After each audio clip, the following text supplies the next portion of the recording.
If you've ever felt stuck or growing at a rate that you didn't believe was fast enough, you need to do two simple things. One, go find the person who solved the problem that you're facing right now. And two, pay them for their time so that way they can teach you how to solve the problem. It's the most magical thing that I've learned and part of the reason why I was able to grow and scale 2 8-figure companies so rapidly. In this video below, I want to dive into the 5 things that you should look for when looking for a mentor or coach so that way you can solve your problems better and get unstuck.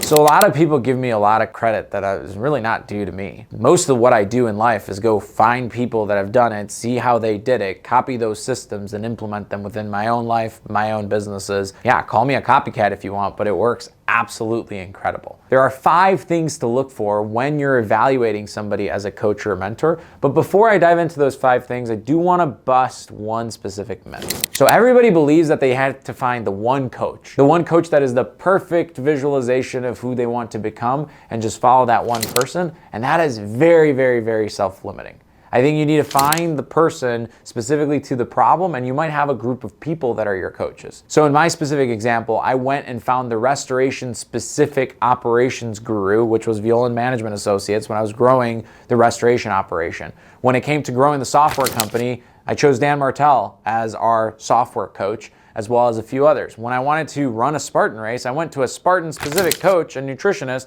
who helped me put me on the right diet plan, and I still use them today. And when it came to my spiritual adventures, Stephanie Karlovitz has been absolutely incredible, and she's been an expert when it comes to that. So everybody thinks that you need to find the one perfect coach.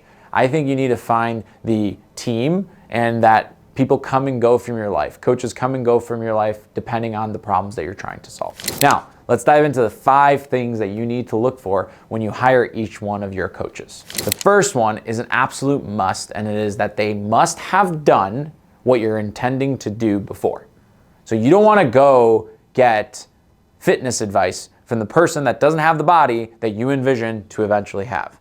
You don't want to go get wealth advice from the person who doesn't have a net worth how much your net worth is going to be.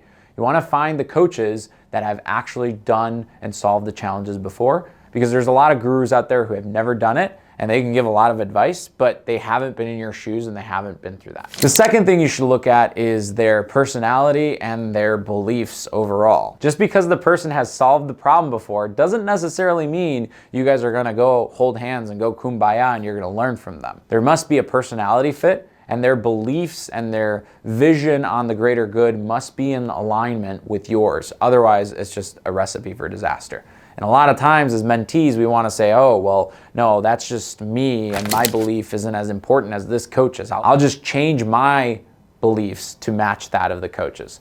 But a lot of times we have these core values of ours that we really shouldn't change just because a coach or a mentor that we find. The third thing you should do is a 2-parted exercise. One is ask that mentor or coach for some of the people that he or she has coached in the past and get some of those wins. You want to hear from others how they've applied the principles that coach has impacted them with and how they've seen success within their business or personal life on it. In the retrospect, you also want to find some of those haters, because I'm a firm believer that anybody in the world will do 2 things when they go out and pour value into the world. They'll either inspire or they'll irritate people. You want to find the people that the coach has irritated and all those haters and talk to them. Now, I'm not saying necessarily to put huge validity on that, but you want to kind of hear out some of the negative feedback as well and see if any of it resonates with you in any shape, way, or form. The 4th thing that I want you to be aware of is the laws of 1s and 3s. One of our advisors, Clayton Mask, he's the CEO of Infusionsoft, is actually writing a book about it. But there's this theory that businesses evolve in the $100,000, $300,000, $1 million, $3 million, $30 million, $100 million different brackets. And that at any point in a given time, when you find a coach, you want that person to be no more than 2 levels ahead of you. Because if they're more than 2 levels ahead, that means that they are completely operating in a different mindset and have different tools than what you need at this specific stage. So if you're a $300,000 a year revenue company, you don't want to go out and find the person who does $300 million a year and use that person to coach you on go-to-market strategy or operations for your little $300,000 a year company, because that person, even though he's probably been in your shoes before, has completely different context now because they're in a completely different world. So if you're at a $300,000 a year level, you should probably maximum go to somebody who's currently involved in something that's, $10 to $15 million in size. And the last thing that you want to check is to make sure that the minimum effective dose that they provide is enough for you to move the needle. So this basically means that there's a minimum dosage of coaching or mentorship that coach will give you. For example, my private clients work with me every 2 weeks for 1 hour, and that is all that I can offer them because there are a lot of things that are on my plate kind of taking up my time. For that mentee, it's important for them to think about that minimum effective dose of an hour every 2 weeks, and if that is too potent. And maybe you need a coach that needs to coach you weekly, or maybe you need somebody that needs to coach you daily. So it's very important to make sure that the amount of coaching that you need on a specific subject versus your ability to need a specific accountability partner is actually met. So that's the fifth thing that I want you to look at when you're looking at a mentor or a coach. One of the greatest secrets to my success has been finding coaches and paying them for their time to help me solve the problems that I'm facing. And I challenge each and every one of you guys today to go find those people and make sure that you look for the 5 things we talked about in this video.